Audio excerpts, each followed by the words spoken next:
I guess we will get going here. I am Fran Kleiber. I am the Manager of Finance for the Synod of the Northeast. I want to welcome you all to Storytelling as a Vital Tool for Vibrant Stewardship. And we have two people that are going to present this webinar, and that's Niles and Robyn Sekula. Sekula.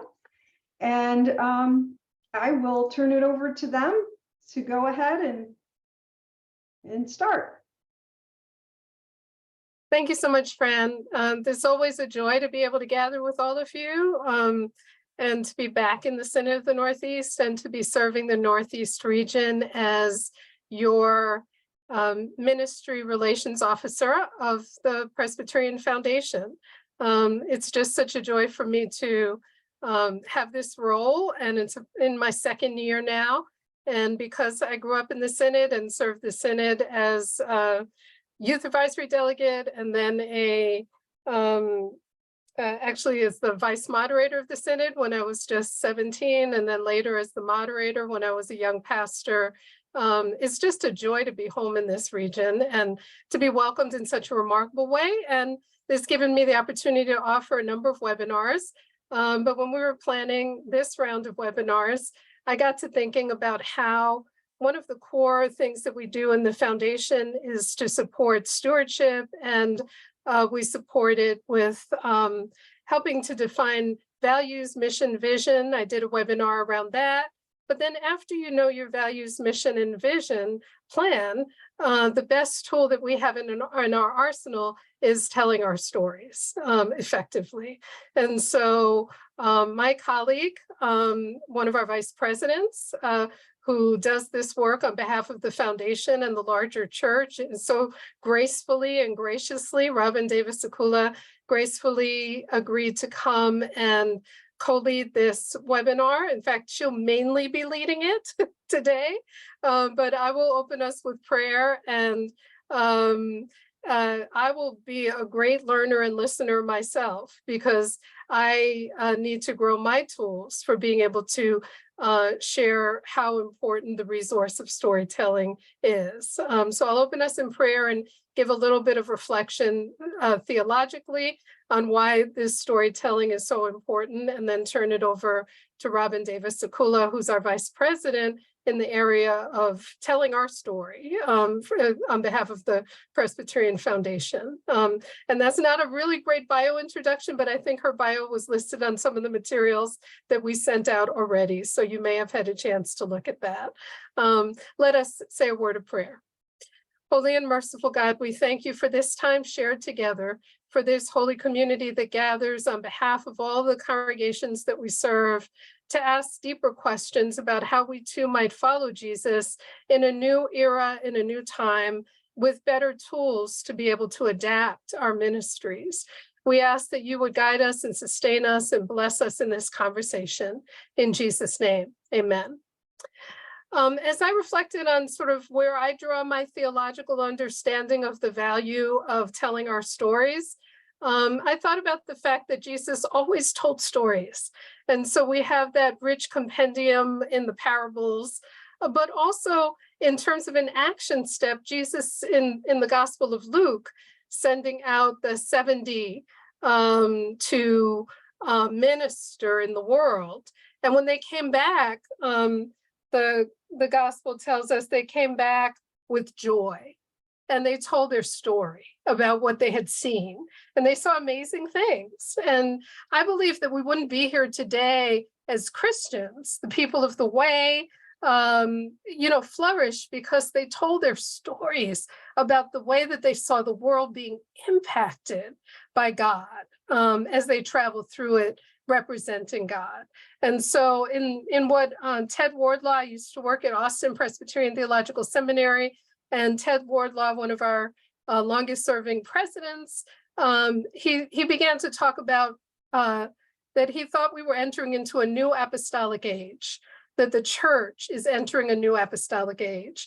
And what that means is we'll be going out like those 70 and like the other followers of Jesus, and coming back and telling our stories, and not just sitting in our churches expecting people to come to us, but going out and seeing the impact that that God is having through us in the world, and coming back and telling our stories. So that is the little piece that I want to leave you with in terms of a theological motivation behind what we're doing, and say that I draw great comfort from the stories that Jesus told, as I know we all do. And I also draw great comfort from the idea that we're not alone on this journey into what seems to us to be the unknown, because not church as we've understood it in many ways, but that God is with us, and we're in fact going back, perhaps circling back to an older, wonderful way of being the church, which is the new apostolic way. And as part of that, being able to go out and see the impact, but then come back and tell our stories will be one of the most valuable things that we can do. So with that, Robyn, I want to turn it over to you. Thank you so much. I'm really glad to have Rose as a partner in doing this webinar, because she can cover the theology in a way that I simply can't. So my bailiwick is marketing, it's communications and storytelling. So that's my lane, and I will stick to that. If you need actual theology, I would suggest Rose is a great person for that. So I'm going to share my screen now and walk you through the first part of the presentation.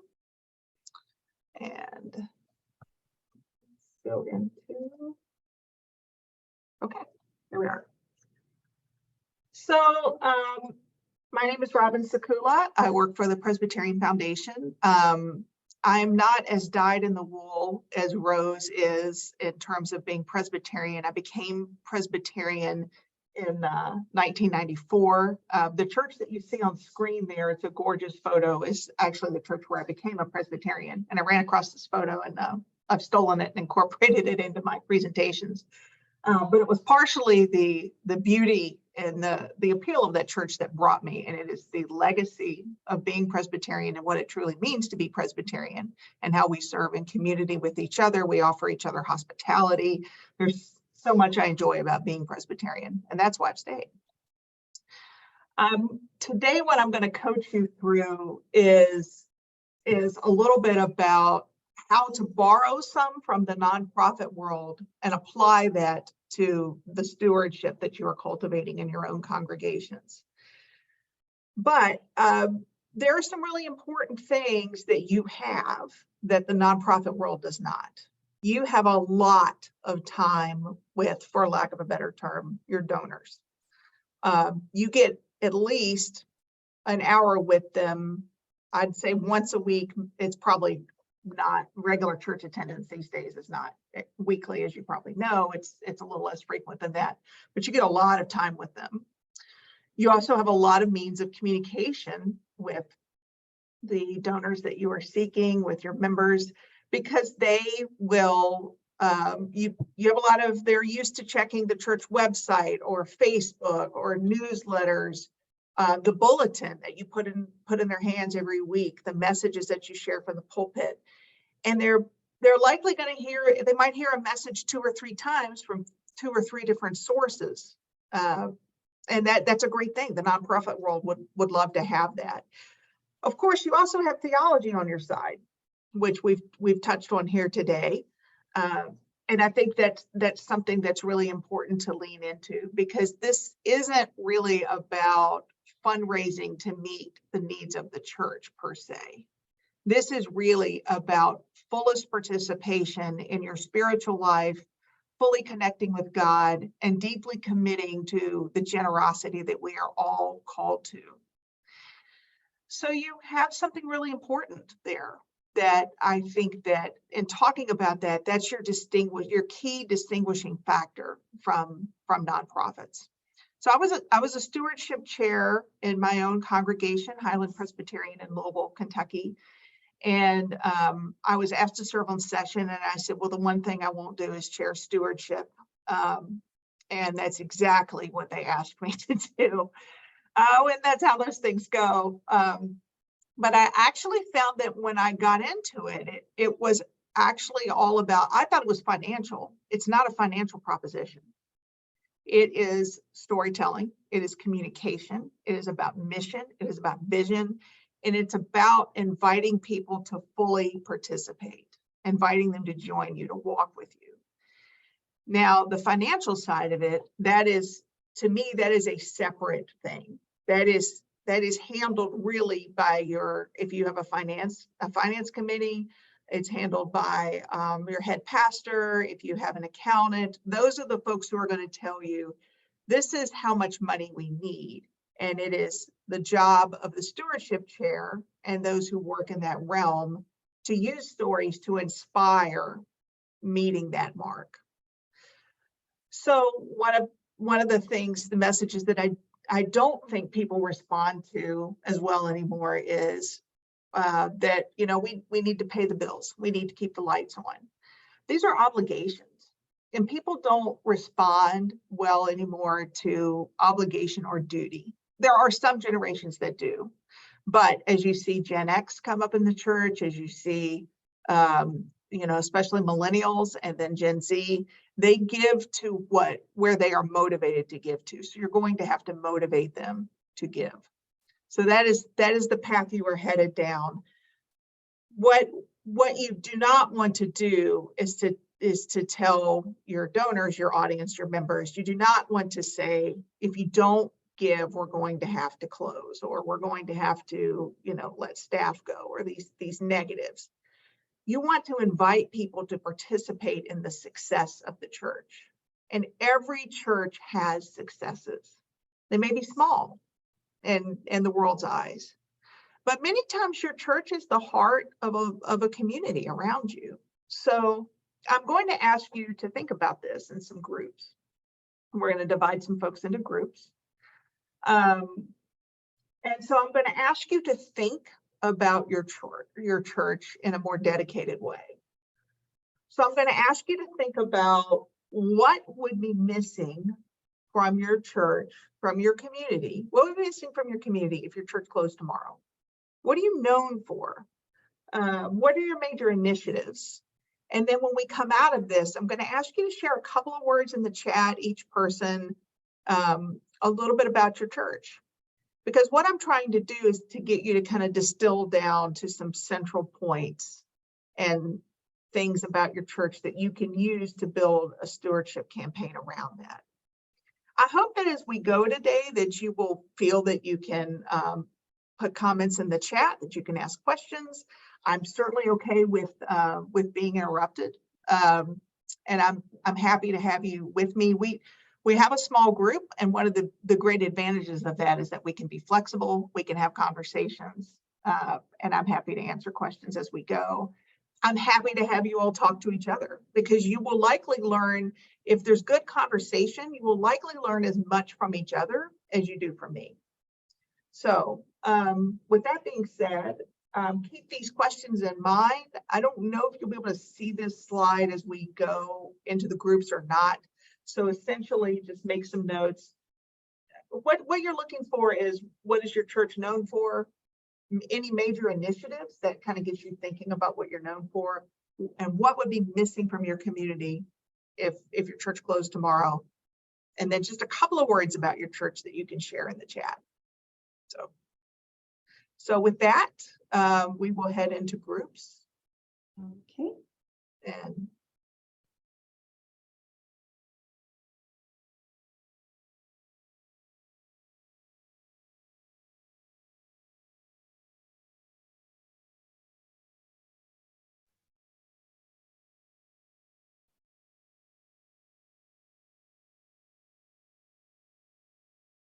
Just 1 second, we're getting there.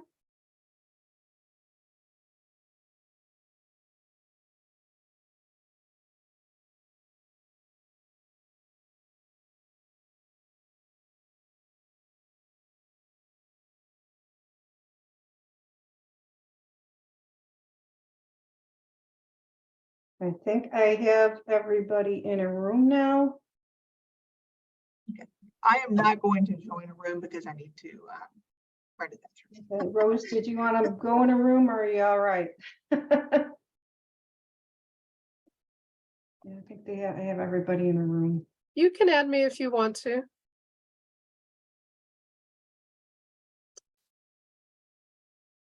We have 3 people in 4 rooms. That's fine. Okay. Well, is Janet by herself in room 2? Hold on, we're going to put you in there. And let's see. Janet is, it looks like Holly and Karen didn't join with her. I can move her into another room. Okay. There we go. Thank you for catching that. Let's see here.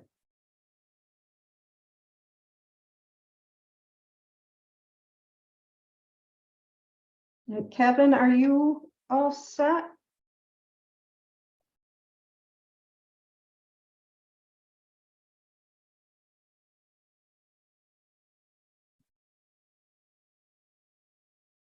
There he goes. Holly.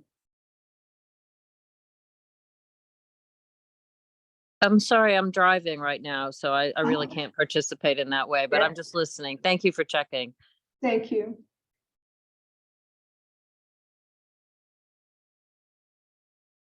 One, two, three. Looks like everybody's settled someplace. Yeah. Okay. Oh, now Karen's in room 2 by herself. Oh, goodness. How'd that happen?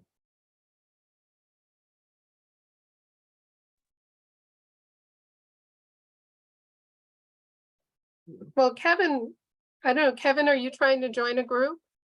Yeah, I'm on, but I can't see anybody else. Okay. Full screen. There we go. You're, You can see us, but you haven't Yeah. joined your group. yeah, Kevin, are you still on? Look and see if there's something on your screen now to join. Yeah. Should I touch it? Do anything? It's Francis. Yep, go ahead and click on it. Click on it. Mhm.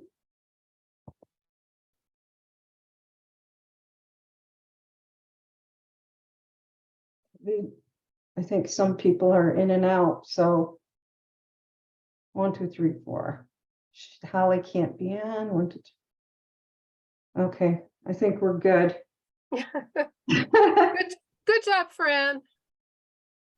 Let's see, who is from the Synod that joined us? Is this Nancy or Nicole? Nicole, Nicole, how are you? that I couldn't get in. Oh, you did not pop up.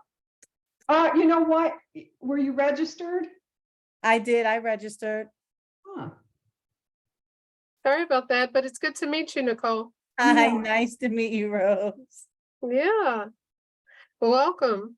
Thank you. Okay, 10:51, so she said 10 minutes about. Okay. Mhm. Do you want to join a group in discussion, Nicole, about, or you want to hang out here? How are you today? Hey, I'm okay. I'm busy. But it's good, just systems. Yeah, that's the rub, huh? Systems. Absolutely. Yeah, I saw a message this morning about people not getting into the Outlook up in the cloud today, that they weren't Oh. able to. Microsoft said there was a problem. Wow. So, Maybe it's all the rain that's up in the cloud. They got stuck. Uh-huh. It's never a good day when, well, maybe it is a good day when we can't connect. you need that And time catch up with too. other things. Yeah. So how long have you been with the Synod at this point, Nicole? 2 minutes. 2 minutes. 2 minutes. I Yeah. came April 3rd. So actually April 2 3rd. months. Yeah. 2 months. 2 yeah. months. 2 months. Yeah. Yeah. Well, So- welcome. I feel like I Thank grew up in the Synod of the Northeast. It's part of Oh. my family background. So Okay. welcome to the family. Thank you. Thank you. It's a good family to be a part of. And where, Yeah, I Go was just ahead. thinking she's in Connecticut. okay. Oh, I was going to ask you where you're based. I'm in Yeah. Middletown, New York. And Oh, you're in okay. what part of Connecticut? I'm in Granby. So I'm near the airport, but I'm Yeah. right outside the Massachusetts line. So you're near Bradley? Yes. I'm like Ah, 10 minutes away from Bradley, 5 minutes away from Southwick, Mass. So yeah. well, honestly, I should live where you live. You know, It's because beautiful. I have to go an hour and a half to get to Newark, when Oh, when wow. I'm flying. Fortunately, I don't fly a whole lot, it'd be Mhm. even further than that to get to a New York airport. My Oh, brother keeps wow. asking me why I don't fly out of Stewart, which is in Newburgh. Okay. But every time I go look for flights from there, it's like they have specialized flights down to Florida, like everybody to go to Orlando or places like that. But Mhm. they don't really fly to the places I need to go to. Oh. Except like a chartered flight or a private jet will pop up for like Mhm. $15,000. And I'll Right. be like, I don't think the foundation will let me do that. But you can do it once. Do it once and take me with you. Right. Enjoy. Do it once and look for another job. Right. Correct. Yeah, I'm not ready for that. Not ready for that. Oh, yes.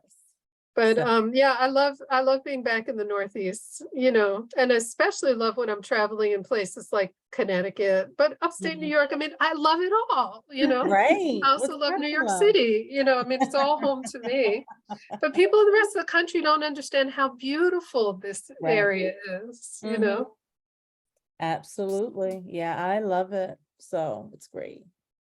It's neat. I'm glad we have all this technology well, although I love Syracuse too. I used to love the old days going up to Syracuse, but Not today. Those Canadian fires have brought that smoky, oh, That's not good. yeah, it's really, really, overcast right, So hmm. it's that's no amazing that the fires up there have been doing this. It's not the first day. And how it affects it. I guess it's supposed to go all the way down to Georgia today. Wow. Oh, well, there you have it. Look, you got me looking out my window now, friend. Well, I actually didn't need to shut my shade for this because it's so, it's so dim out. Overcast. Yeah.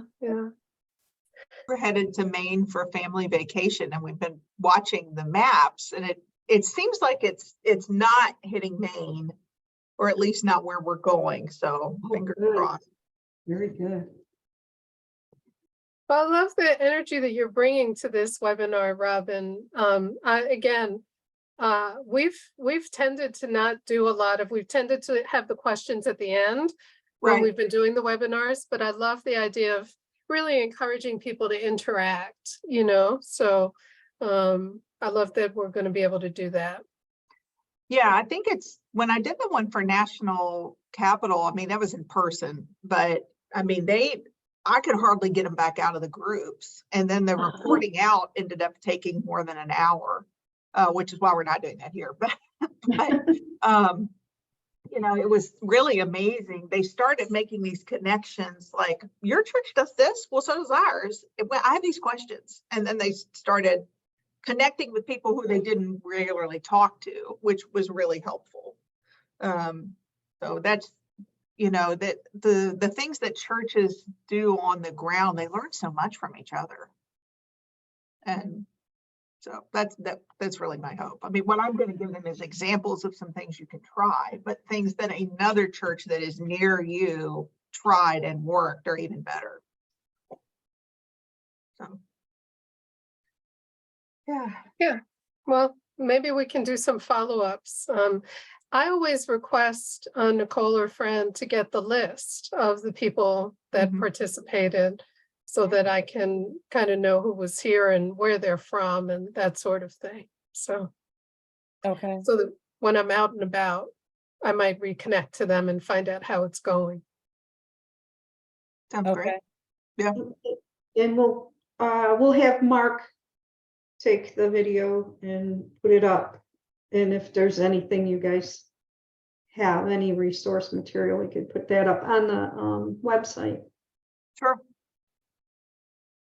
Because I did have a couple people reach out that couldn't make it today, but they wanted to be part of the watch what was recorded. So Sure.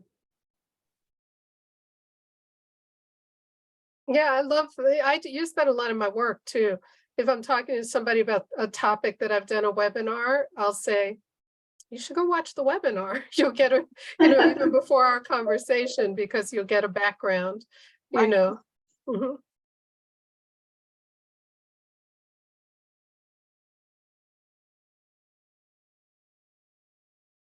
you can give them one more minute and bring them back. Sounds good. Okay.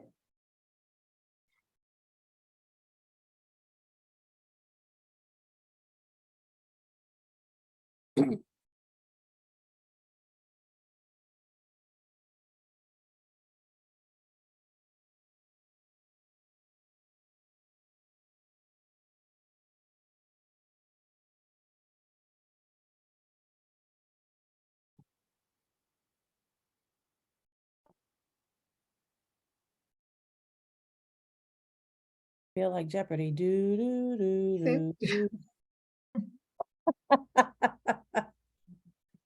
Okay, we got people coming back in less than a minute. Interesting.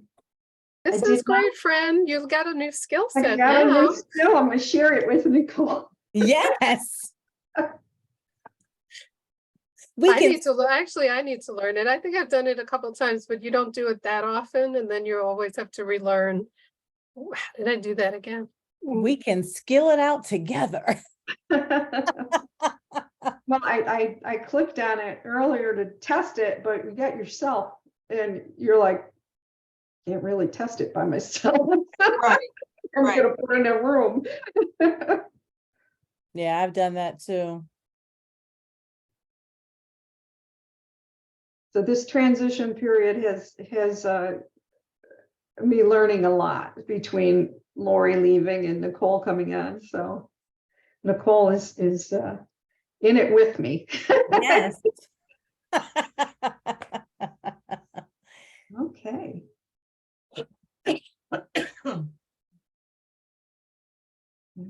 We're in it. Welcome back, everyone.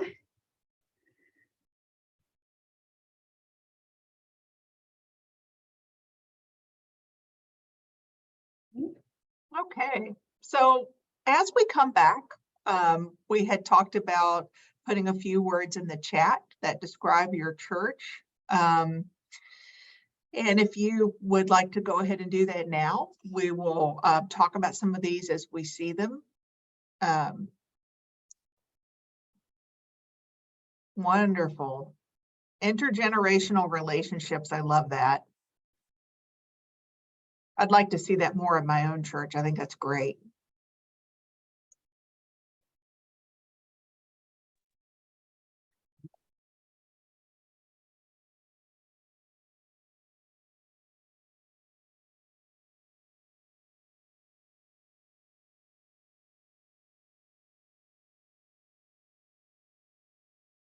Welcoming of and advocating for the LGBTQ community. Wonderful. It's great. Small church, but willing to try new things. Oh, that's great. Acknowledging the needs of current members rather than focusing on people who aren't there. Great. Vibrant youth leadership.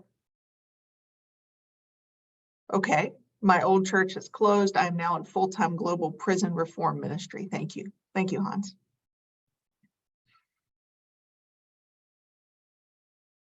Okay.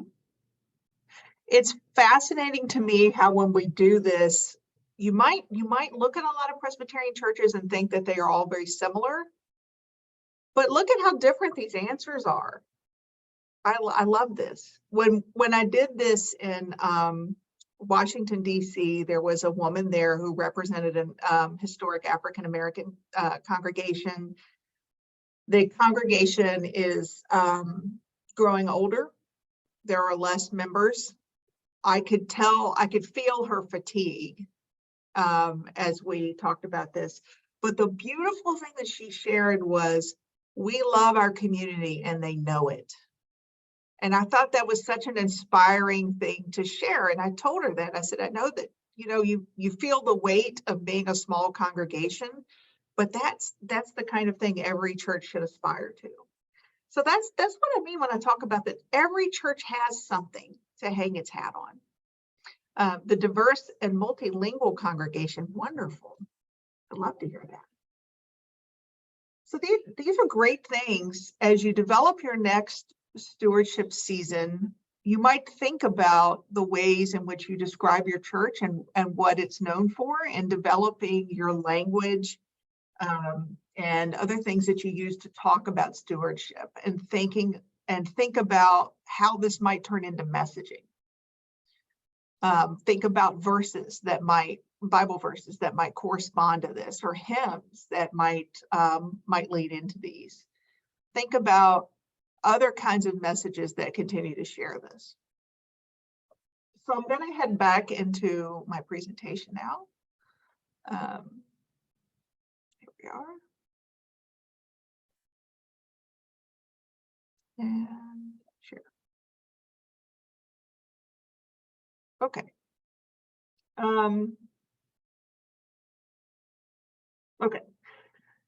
So I want to share a little bit with you about my own church and why I was struggling to stay. I was definitely in a period in which it was a little hard to be there.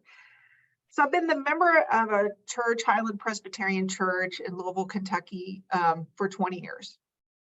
I joined when I was pregnant with my oldest daughter, and I had 2 more daughters there.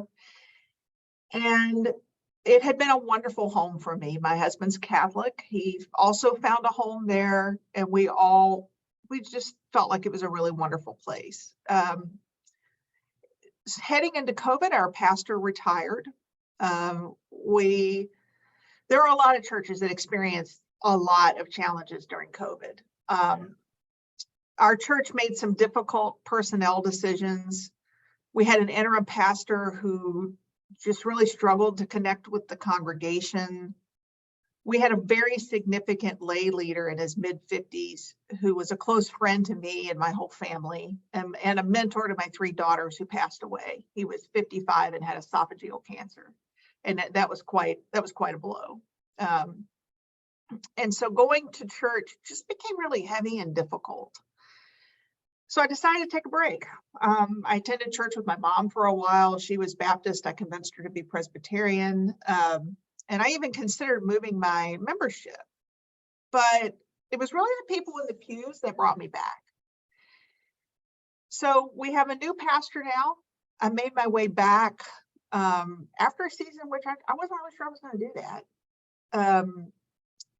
And I want to tell you why I went back, because it's a very similar story to what motivates people to participate in stewardship and to support a congregation. So I went to Spain last summer with my family. It was a wonderful trip. It was really hot. I didn't do my homework and realized that parts of Spain are a desert and it is very hot in July. But the costs were cheap, so there's that. It was a long delayed trip because of COVID. We had planned to go in March of 2020. I think we all know what happened. We had a beloved black lab named Augie. I'm going to share a photo with you. Who we boarded. He was 2 years old. When we got stuck in Spain for 4 extra days, thanks to United Airlines. When we landed in Louisville, we got a call from the boarding facility that he was ill. We drove home.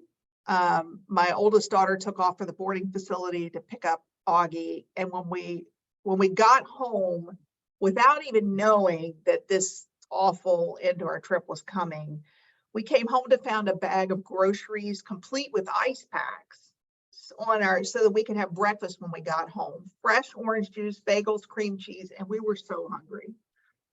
It was such a kind gesture. So I went off to the vet with Augie. It was a Sunday. We were told he was very sick.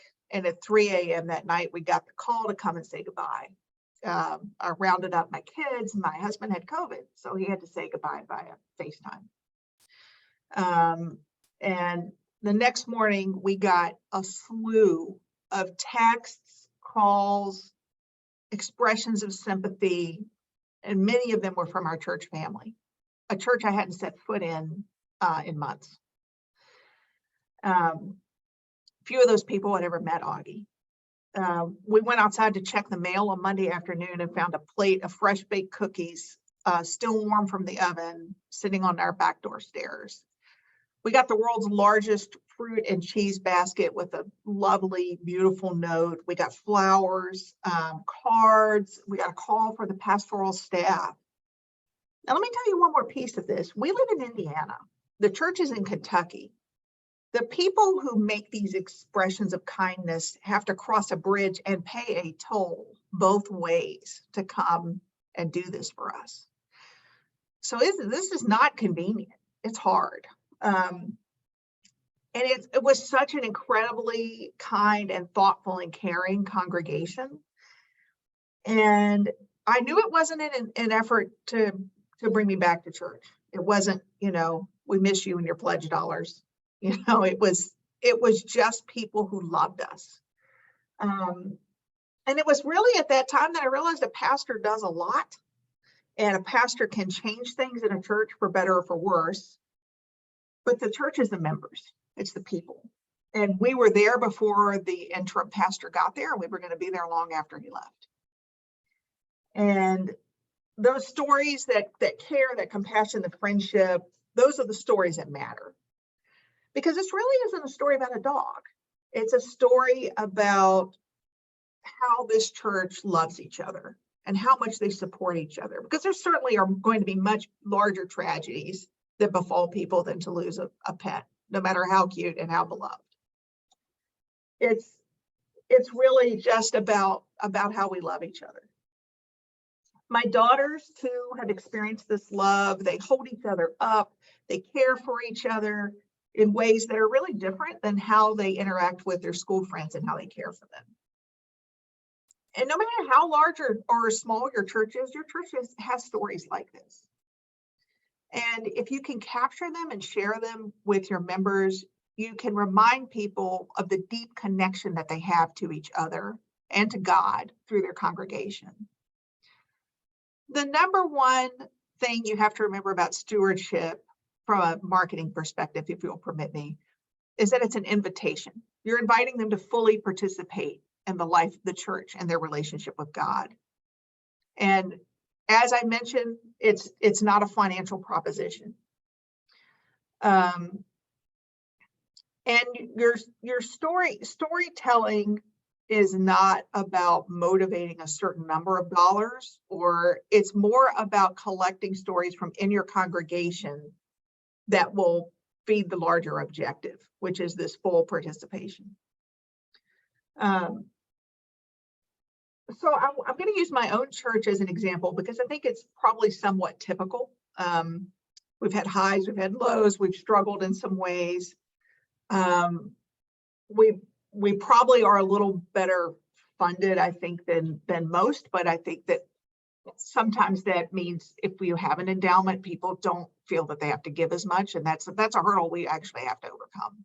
Because again, it's not about keeping the lights on.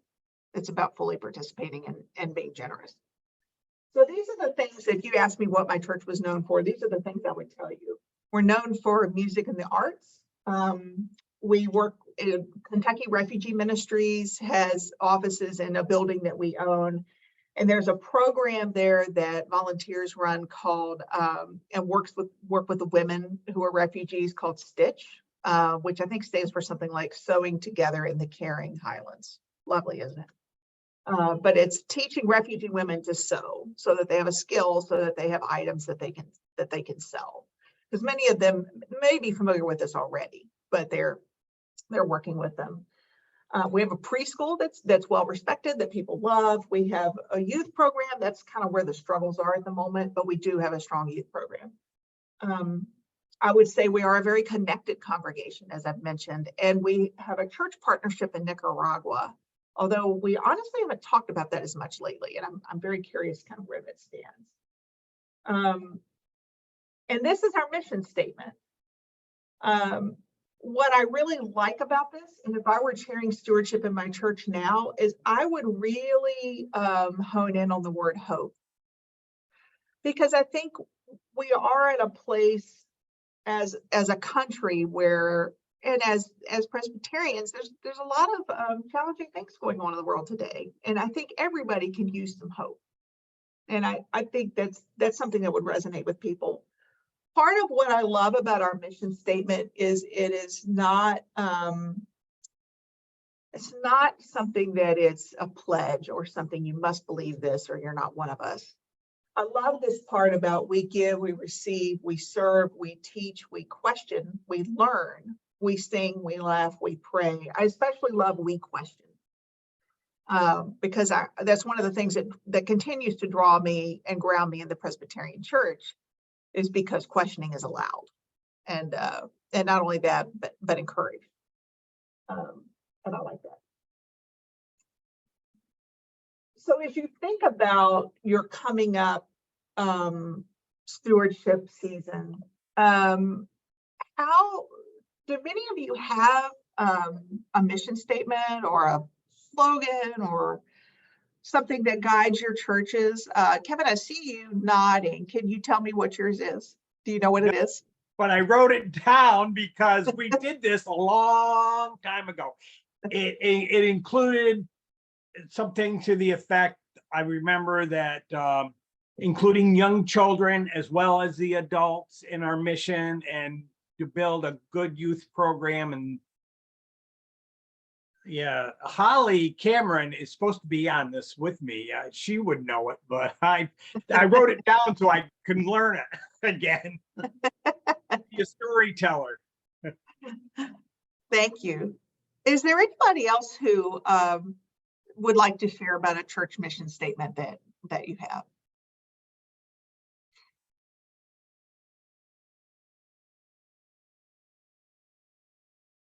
If any of you know that there's one on your church website and you'd like to find it and post a link in the chat, that's great too. Ours came about probably, I want to say about a decade ago. And I think it still stands for us. We might change a few things if we were to look at it again today.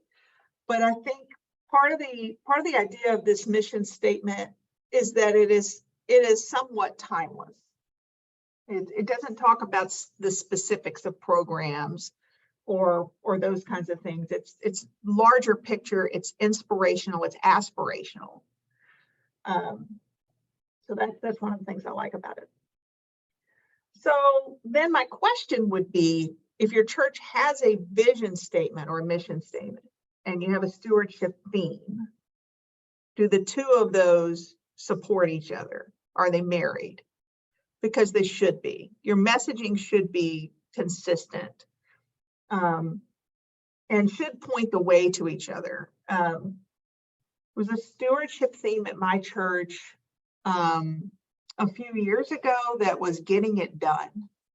So I thought, well, that's a little bit too checking the box for me. I prefer to go to places more of inspiration and big themes and more. I don't know that getting it done really takes you in a good place necessarily, because we're not there to check a box. We're there to support a church and a congregation that we love, and we're there to fully participate. I want to talk a little bit about storytellers, because who you have telling the stories really matters. Because what every member of your church every person who's pledging, what they're looking for is someone who is in their lane, if you will, someone they relate to who is giving. So a lot of giving is relational. Back in the day, my parents probably yours, we supported churches because, well, you go to the church, you're a member of the church. And I grew up Baptist, and my parents tithed, literally 10% off the gross. It was significant. It was significant enough that my dad once got audited because the IRS did not believe he was giving that much to his church. And he showed them the receipt and they were done. So, but it's these days, giving tends to be much more relational. So you might have noticed on social media that you will see a GoFundMe pop up, and it'll be for somebody's, maybe somebody has a healthcare crisis, or they had a beloved family member die and they cannot afford burial costs. I had a friend whose husband died of COVID 2 years ago, and they set up a similar to a GoFundMe account, and people chipped in and they made their way to $25,000, which was hugely helpful to her as a new single mom. So I gave to that because that is my friend from high school, Christy, who I know. I knew her husband. That was her high school sweetheart. And I knew her personally, and I felt that giving to her was important to me because of that, and because all of my other friends were giving. So building on that relational aspect, you are looking for specific groups to draw in specific groups. So the storytellers, one of the people who we had stand up in front of the congregation and tell a story was a youth when I was leading stewardship. And not only that, and this surprised me, but this was due to the very good work of our youth associate pastor for youth. He stood up there and held pledge cards from youth that were already completed, like a handful, like 20 or 25, and said, "We're supporting the church. You need to do it too." Well, that was something. I mean, how often do adults get called out by youth to do better, to do more? That was amazing. And it was inspiring, and his enthusiasm was just infectious. And I loved it. Also, there was a young family. There was, and I still felt like I was still getting to know the church, even though I had been there a decade. But there was a family that had long attended the church. Their parents had attended the church. I think even their grandparents had attended the church. And I turned to them because I thought, at some point, these folks, there's plenty of Presbyterian churches in Louisville. Why are they still here? What is it about Highland that is particularly both serves their needs and is a place where they find God? And so I asked them to get up and to share, and they brought their children with them and stood in the pulpit and cried as they talked about how much the church meant to them. And that was interesting because I thought, well, maybe they're just here because their parents went here and their grandparents went here and it's habit. But no, it was in almost every case, people have an opportunity at some point to walk away, like I was considering. So what compels them to still come? And at that heart, you're going to find some good stories. A choir member. One of the things that I heard when I was sharing stewardship is that the choir members considered some, certainly not all, considered their singing to be their contribution to the church. And their singing is important and it matters, and I'm glad they sing. However, it would help if they were also fully participating in other aspects of the church, such as stewardship.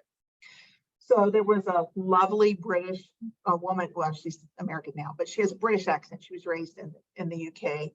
And I don't know about you, but anything someone with a British accent tells me to do, I'm probably going to do. Because there's just something about that beautiful British accent. And she's just a lovely woman. And she, of course, stood up in the pulpit and told her story about why she was involved. And not only that, she spoke. There's a night when the choir has kind of a dessert and fellowship time once a month. They practice on Thursdays. So one Thursday a month, they stay a little longer and have some dessert together. And she asked for some time at that meeting and shared her story. And so some of those choir members then began to pledge and kind of turned a light on for them to go, oh yeah, I could probably do more, and I feel called to do this. So that conversation is designed to get you thinking a little bit about groups in your church and who can speak to who, and also think about it in terms of age. So when you were looking at this list, I'll go back to it, you're looking at people from various age ranges, and that also helps as well because generations do give very differently.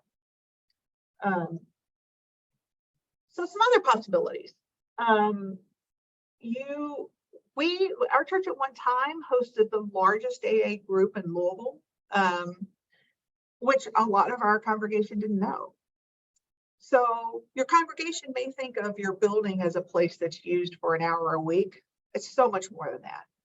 In many cases, it's a community center. It's a food pantry. It's where AA meets. It's a preschool.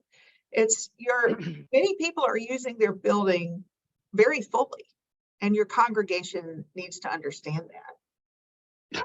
So we couldn't ask somebody from AA, of course, to come and speak at the church, but you might be able to find someone who could represent that community. And it might be the liaison that they have with the church who could say, did you know there are 150 people coming to our church every week for meetings on addiction, including NA and AA, and these meetings are vitally important, and they value our church, and this is another compelling reason to support. And if it is possible to share a story in an anonymous way, that's another thing that motivates. But even if you can just share that they're there, I think that's important. Another thing we could do would be for us to film ask the folks in Nicaragua for a brief video greeting from Nicaragua. Maybe we do it over Zoom and record it. That would be another idea.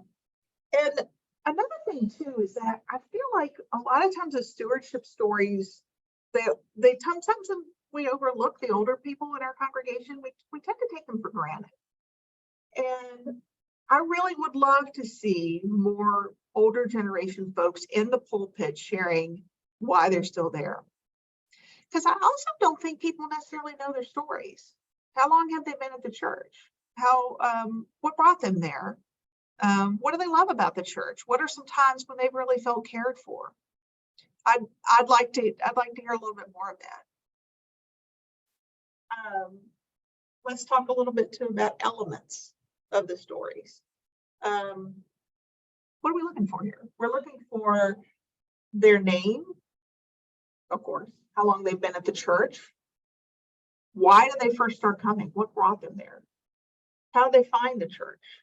And then what's a time, and you don't need their whole life story, but you want them to hone in on a moment when the church really stepped up for them, and a time when the church was very present for them. And that could be the pastor, it could be other members. It could be both. It's probably both.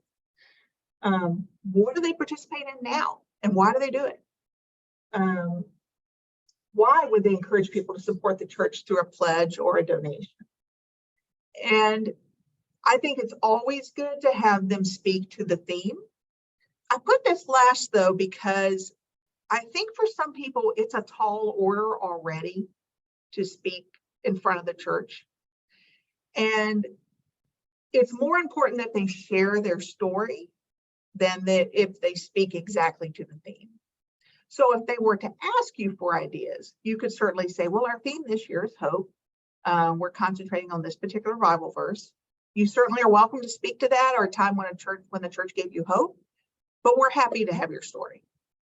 So I want to live a little bit in the real world, that you can't script people too much, or they start to make them a little too nervous. I can pause for a little bit for questions. Does anybody have anything they want to talk about, or are you feeling good about what you're learning here? Okay.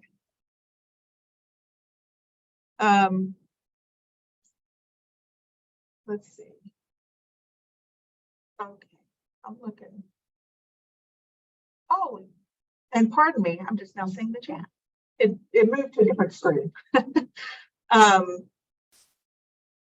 I love the mission statement that Miriam has posted in the chat. The FPC mission statement 2023. First Presbyterian Church is a community for all people. We're apprentices of Jesus. Oh, I love that. Seek to do justice, love kindness, and walk humbly with God. We are called by God to envision and work towards eradicating systemic poverty, eliminating structural racism, and sharing the experience of good news of God's love, peace, and joy. Wonderful. I love that. And I love the specificity of that, but also how broad it is in terms that it can take, there's a lot to work with there for a stewardship campaign or other things. So the other thing that I've mentioned a little bit about this, but groups and silos. So as every church that I know of has some groups and some silos. And I want to talk a little bit about that because it's going to be important to reach all of those groups and try to break through as many silos as you can in doing your storytelling work. So as I mentioned, Sunday worship is how most people think of church, but you're much more than that 1 hour a week. It would be an unusual congregation, I think, that's only open for 1 hour a week, or the pastor works 1 hour a week. We all know that's not true. So here are some groups that popped into my head, the kinds of typical groups that you might think of. There might be a men's fellowship. We had a prayer group at our church for men. It was a men's breakfast prayer group that met at 7 a.m. on Thursdays, I believe. And I don't think they meet anymore, but I always thought that was a great idea. Many churches have Presbyterian women groups. A more informal group is youth and their parents. At least at our church, there's not really a gathering time for youth and their parents. It's more just people who you know are part of the church and that you need to find a way to engage. In my experience with my church, the youth parents sometimes are not particularly involved in the church. So sometimes they are dropping their kids off if their kids aren't driving for youth programming at night, on Sunday night, and they're not doing much else. And sometimes they're not giving, and sometimes you will hear that, this is an expensive time in the lives of their children. They are paying for programming at church. Let's say they're going on some kind of camping trip and they've got to pay, $100 or something. So you're going to have to break through that, I think, with some youth parents. And maybe that's not typical at your churches, but that's what I found at mine. If you have a food pantry, there are food pantry volunteers, and those groups tend to be tight. They enjoy working together. A lot of times they've done it for a long time. You might have yoga at your church. We don't, wish we did. There might also be an older adults group, which is another important segment. At our church, we have a Sages lunch. So it's for people 80 and up. And when I was 45, one of my daughters signed me up. So that was not delightful. So there's other groups in your church. So I'm going to invite you to think about this from a different angle. So you have sporadic attendees. I'm going to venture that this is probably a good bit of maybe your Gen X crowd. It could also be just people who just are not weekly worshipers. Maybe they come twice a month, maybe they come once a month. But the weekly worship thing it's not making the rounds through the generations. Your older folks, yes, absolutely, they're there every week. Some folks that are younger than that are, but they may be in a place where they travel a lot for work, their kids have sports, there's a lot of things pulling at them. Snowbirds, maybe you all have some folks that head south for the winter and are not around typically, not consistently. Youth and youth parents, I talked about that a little bit. Choir, I mentioned that. That also tends, we have a very robust, very large choir, and they do tend to spend a lot of time together. They have a really, really good, solid community of people, and reaching them, I think, is school parents. Our preschool is entirely separate. And maybe things are different in your congregation, but I've seen this more than one place where the school kind of is its own world. And I wonder about whether or not there are ways to ask school parents, if they are not involved in the church, to support the church. I don't know if that's appropriate, but it's another thing to think about and to ask some quite good questions around. The elderly people who are not attending on a regular basis, perhaps they are COVID adverse, or they have limited mobility. So be sure to still think of them in your stewardship planning, and that may be more of an individual reach out. So as you think about your own church, put in the chat, what are some of the groups that you have seen in your church? I'm especially interested in ones that you think are hard to break into with a stewardship message. I'll give you a minute.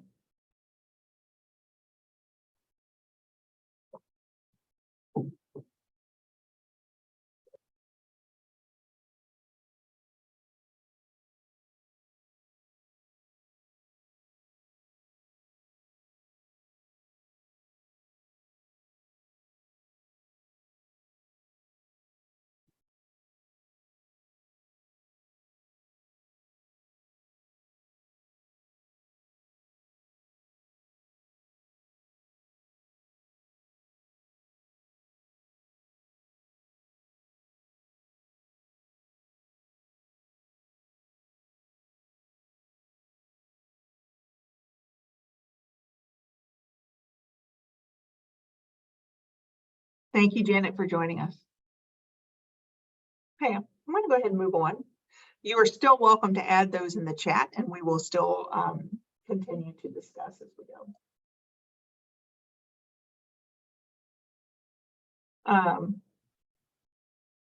Oh, look, I love this mission statement. A multicultural, we're going to jump back to this mission statement that just came up in the chat. Thank you so much. A multicultural congregation worshiping together, where Jesus Christ is Lord, where men, women, and children share in leadership, and where the strength of our fellowship builds bridges to the community. Boy, do I love that last phrase. That's a really strong phrase, and I love that because it's really important that people understand that your church is not an island, that it's building those bridges out in the community. That's really beautiful. So I want to talk a little bit about kind of the sweet spot of storytelling and stewardship messages. So you really want to pay attention to the intersection of the rite of silos and theme. So I'm going to break this down a little bit for you. So your silos, as we've talked about, are pieces of the church or groups in the church that are kind of hard to break into. Like I mentioned, the youth parents, that's a tough one. And I still don't think we have a good handle on that, even though I'm a youth parent myself. So you want to think about who is going to give that message. You're going to have to go to that silo, to that group. As I mentioned, the one choir member speaking to the choir at their special time together. And then think about what you want them to say, especially if they can stick to the theme. If, again, the theme is hope, that's an easy one. So essentially, you want the right person to say the right thing to the right group. I'm going to give you an unusual example. On my stewardship committee, we had a gentleman I'm gonna name Bob. This is a great story, but this is being recorded, so we'll call him Bob.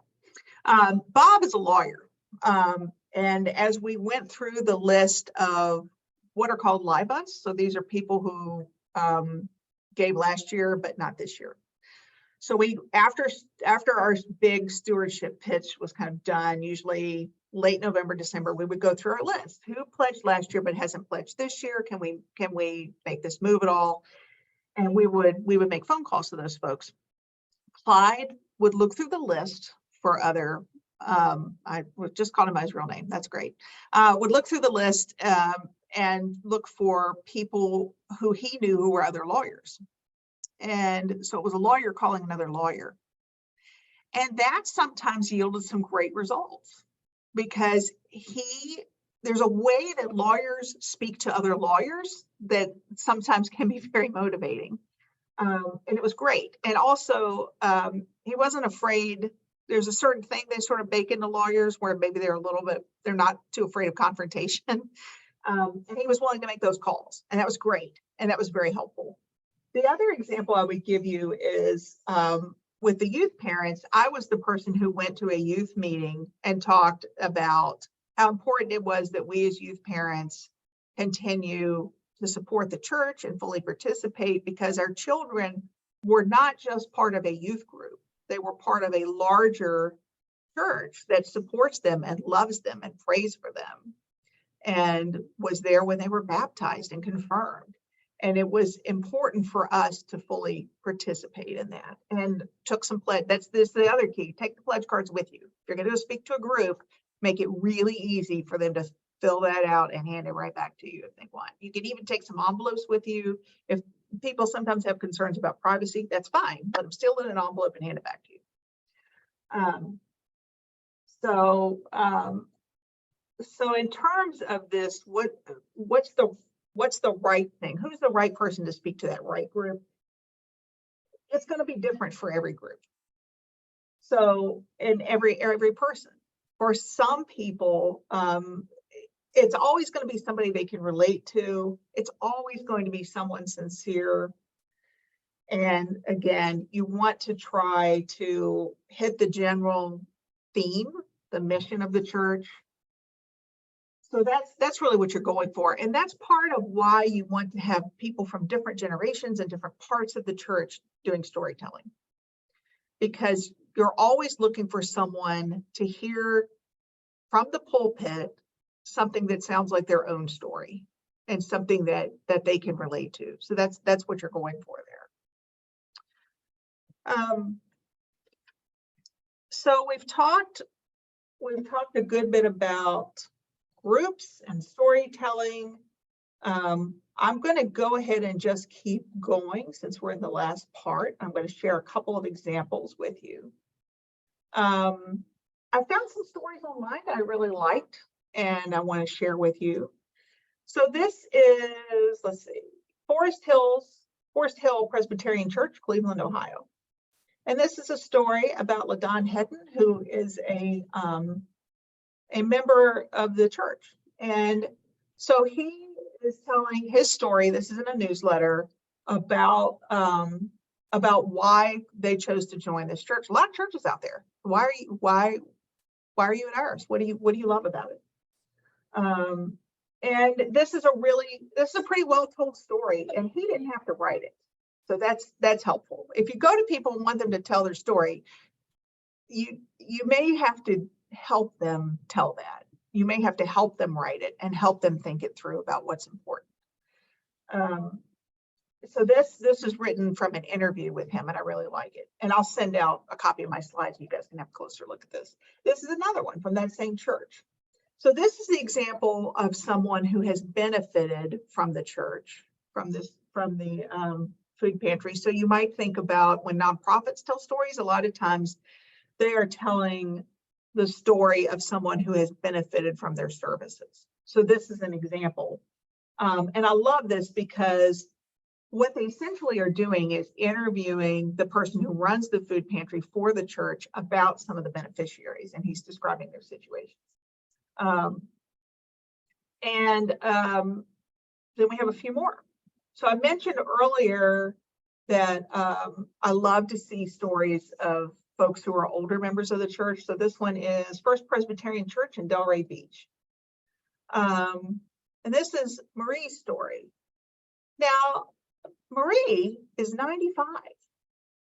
And I love that they pulled her story out. And I love that that she joined the church in '92. So there's probably a fair number of members there who her membership in this church predates them. So she's always been there, and they don't know her story. And this is a way for them to get to know that. And I really like that. The only critique I would offer is I think it's a little on the long side. I think your stories are a little better if they get to the point a little bit faster. But it's a lovely story. And I guarantee you people will walk up to her at church and talk to her about this story and elements of it that they read. And she also talks about times when she couldn't attend church, but she still felt really connected. And I think that's a really important thing to pay attention to. I love this story, same church, very different story. And I love that they drew this out of her. This is a young woman who came to the community, and this is her full story. And again, this is something the rest of the church probably doesn't know. I thought that was really neat. I want to go back for just a moment and point the way to one other thing here. So you see, what I like about this headline on this story is that the church has identified itself as a doing church where relationships are formed. And I like that a lot. And this one is being part of the kingdom of God. So I don't know if those are phrases that came from the people who were interviewed, or if those are themes for a stewardship program. I'm not sure which it is, but I like it either way. So let's talk a little bit about when and where to share these stories. So people receive lots and lots and lots of forms of communication. It's not like, the old days when it was everybody gets the newspaper, and everybody reads the newspaper. Our methods of communication are more fractured now than they have ever been. So you want to get a story and share it in a lot of different ways. So a very wise pastor who was associated at my church told me his method for this at one point was that you take the longest form for the story is going to be from the pulpit or in the newsletter or a blog post. And so he would do this with announcements or whatever he was doing. And then you whittle it down. Maybe from the pulpit is the longest. Maybe for the website it is about the same. The newsletter is a little bit shorter. Social media is going to be a lot shorter, but you can link to the longer version. And so Facebook will be a little bit longer. Twitter, of course, is super brief if any of you still use Twitter. Instagram is going to really depend on the quality of the photo that you have to go with it, or video. And then you also have, if you have the ability, if your church is broadcasting your sermons and your services, that's another avenue. If you happen to have a podcast, that's another place you can share these stories. So there's lots of different ways to think about it. So during your stewardship season, you really want to have somebody in the pulpit making the case for stewardship every week. Now, so you're looking to start talking about this. I say here every Sunday in October, but you really even want to start further back than that. So it's kind of maybe early September, you start to say, we've set our pledge season. We've set our pledge Sunday, and it's going to be on this date. We want to thank you for your generosity from the past. We want you to know that this is coming. We hope that you'll start considering what your pledge might be for the coming year. We're so excited to share stories with you and talk to you about the church's plans for 2024. Please prayerfully consider how you will support the church. And so that you start to preview it a little bit, because remember, people are not typically in church every Sunday. They're sporadic. You also put that same kind of announcement in your newsletter. You put it on Facebook, put it on Twitter, put it everywhere you've got. And you always want to make sure that you are telling people how they can make that pledge. Now, September, if your pledge Sunday is November 5th, that's a little far out. There's no reason you couldn't go ahead, and if you have the materials ready and you feel ready with the messaging, you could go ahead and include a link in any announcement to say, if you'd like to make a pledge right now, you can do that. And here's the form in which you fill out, if it's an online form, or the pledge card is in your pews, however you are comfortable doing it. I would encourage you to have some kind of online way for people to pledge. Make it as easy as humanly possible. And that to me is really easy. You can do that from anywhere. Whenever you are talking about stewardship, let's say you put a video on YouTube, or you post you broadcast your service and it flows through to YouTube or Vimeo or Facebook or wherever it does, you can always put a link in the description of the video. You can always put it as a comment on Facebook when if somebody is saying from the pulpit in September, our pledge Sunday will be November 5th. And you can put a link in there for people to pledge then, if you're ready to do that. You want to build a landing page for stewardship every year. So this is going to have everything on it that you need to know about stewardship. So you're going to have stories, you're going to have, and you accumulate these things over time. So it starts with, this is how you pledge. And then when the first story is shared with the congregation, you put a link to that there. Second story, and you keep adding to it over time. And when you are sharing about stewardship in social media, you're always sharing this link. Just keep sharing it. Your newsletter, you can even put a special insert into it with all of the stories in it after they have debuted from the pulpit. You really want the pulpit story to be kind of the first place somebody hears it and sees it. It should be fresh and new and exciting to hear from the pulpit. And then you share it in the newsletter or social media or wherever else it is you'd like to share it. You can share, if you do a weekly newsletter, you can share a story every week if you'd like.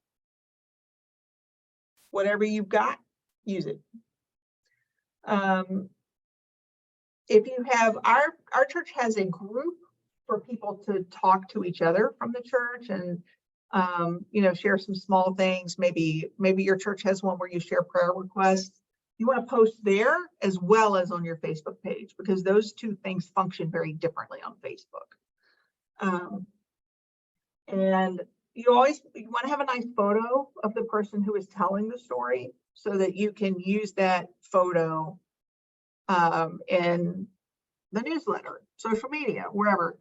Because sometimes you've gone to church with somebody for a really long time and you know their face and you always say hi to them, but you don't know their name. I don't know how many of you have experienced that, but I know I have. So put that name and face together so that people, when they see Marie's story, they will go up and talk to Marie and tell her how much they appreciated it. So this is what I was talking about how to pare things down. I've got just a few more slides here, and these are mostly things that we've covered. And we will include all the slides will be sent out. I don't think there's anything too new on that one, but we talked about the in-person sharing. You really want to be sure that you do that in addition to from the pulpit and the newsletter. It sounds like a lot, but remember, people aren't going to see all of that. It's not like they're going to hear it from the pulpit. They're going to get the newsletter. They're going to see you on Twitter. They're going to see it on Instagram. They're going to see it on Facebook. Chances are they're going to see it one of those places. And that'll be it. Who is speaking matters probably the most. And that's that relational aspect that you want to have the right people up there speaking and talking about what has moved them. And that's mostly about groups of people. It's not about a person with status. It's more about somebody who has a really good story to share. And so I guess what I'm wondering now is, as we come to kind of the end here, is there anything about this that strikes you as difficult? Are there any questions that you have? Is there anything you don't agree with? I'd love to hear more from you. Robyn, I want to give a little bit of feedback and just say that this has been brilliant in terms of moving from the key distinctives that churches have to the mission statement, to the stewardship theme, to the stories and how it's tied to peoples and different silos and groups. You know, I've learned a lot. I think about the church that you belong to is a larger church with more Right. with more people and so forth. And a lot of our churches are little tiny churches, or maybe even in farming communities, or maybe a racial ethnic church that just has different cultural approaches. Sure. Part of what we talk about in our work as MR ministry relations officers is the idea of doing this not just during the stewardship season, but doing it year round to build a stewardship calendar, and creatively thinking about ways to adapt it. And the same, moving from the key distinctives to the mission statement and vision plan, and you know, the key people, the key groups, but understanding that there are different, you know, cultural ways. There are different cultural ways that different churches approach, not sort of the, you know, this kind of the church you're describing is the church that I grew up in, with the pledges and the very traditional stewardship season. But we're moving into some areas where we need to take this and you know, really listen and play with it and understand how it will work in different settings. So do you have any thoughts about that? No, I mean, yes, I think you're absolutely right. I think your observations are right on point. Not all of this is going to work for every church, and that is okay. This is more of idea generation than it is take this and go do exactly this. Because yes, there are churches where everybody knows each other. Let me move to one more thing that I'm going to skip over the video part, and I'm going to move to one more thing that smaller churches may find helpful. There are sometimes ways that you can tell stories that might be more effective in a smaller congregation. So that is looking at numbers, and it's a different kind of number. It's not a financial number, but it's more to think about the impact in the community that people in the pews have. So there was one church I've heard of that was a small church. It was a church that struggled with kind of, maybe confidence is the right way to put it. But they struggled with this idea that, you know, we're not a large church. We don't have a big endowment. We don't do a million things. Like we're happy with who we are, but this just sounds like a lot for us. And what they ended up doing was they did a survey of the congregation, and they asked the congregation to track and report in on the amount of hours they spent volunteering. And they asked everybody to report those in. And what they found was that the members in the pews were doing incredible tons of community work and support. And that in some sense, the church could claim that as a mark of hope and confidence and pride, if you will, in the fact that the members of their congregation were very dedicated servants of God. And that made them feel really good about who they are. So think about that too. So for example, we have our church supports Portland Avenue Food Pantry. If we could track the number of pounds, the amount of pounds of food that we give to it, or the pounds of food that our pantry, if we had our own pantry, the amount that we give out. You could track the number of people who attend 12-step meetings in your church. You could, just a real simple thing, churches have uplifting signs and people really read them. They like them. How many times have you put a verse or an uplifting message on your sign? I bet you do that 52 days a year. And then lastly, hours volunteered by our congregation and our community. So it's, I do think sometimes there are stories to be told. I do agree with you completely that this ideally should be year round. So another thing to carry home with you is people have to be thanked 7 times before they really feel thanked. So part of stewardship is not only the storytelling in what we might see as the traditional kind of stewardship time is fall. And it's not only that leading up to whatever is Pledge Sunday or Commitment Sunday or however you would like to do it, but it's also standing up in February and saying, we're so grateful for how many of you pledged and making commitments to our congregation this year. We just want to take a moment to just thank you and acknowledge these gifts and a short prayer. And continue to talk about stewardship year round. One other tool that I didn't highlight here, but I should have, is Stewardship Navigator, which is simply it's a website that allows you to go in and build a stewardship plan for your church year round for free. This is something that the foundation has built. And you can go in and do that. It's just stewardshipnavigator.org. It's very helpful, very simple.